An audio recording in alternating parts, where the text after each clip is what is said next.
Tahap 2 BLT subsidi gaji yang dikucurkan pemerintah digunakan pekerja di Sumatera Selatan untuk mencukupi kebutuhan pokok, disusul kesehatan dan bahan bakar. Pekerja penerima BLT mengakui dampak COVID-19 membuat jam kerja mereka berkurang hingga sebagian upah mereka dikurangi.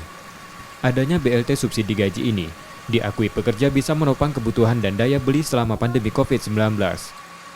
Jadi karena ada BLT ini kan kemarin memang kita cukup sulit ya sama-sama di masa pandemi gitu, dampak buruknya banyak. Terus dari segi finansial juga memang menjadi salah satu karyawan yang kena dampak buruknya, mungkin gaji dipotong segala macam. Itu ada BLT yang untuk pekerja ini memang sangat membantu.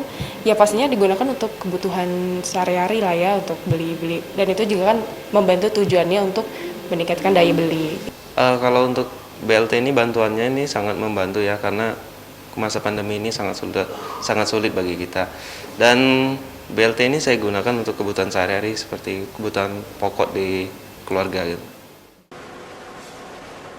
BPS Sumatera Selatan menerangkan, dalam catatannya, BLT subsidi gaji memang berpengaruh pada daya beli masyarakat yang berangsur meningkat. Hal itu dilihat dari pertumbuhan ekonomi pada triwulan ketiga yang membaik dibanding triwulan kedua meski masih negatif.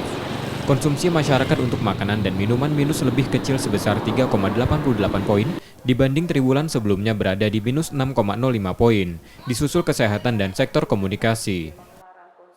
Mereka kan masih digunakan untuk makan minum ya, untuk makan minum. Tetapi kalau untuk kebutuhan-kebutuhan yang lain, seperti misalnya untuk pakaian itu masih belum ini ya. Kan ada beberapa pengeluaran untuk makan minum, untuk pakaian, untuk pendidikan begitu kan. Pendidikan paling digunakan untuk pulsa ya kan.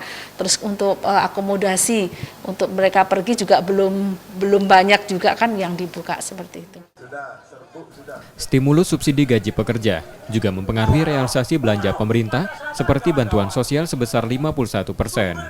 Reski Oktora, Muklas Diferensial, Kompas TV, Palembang.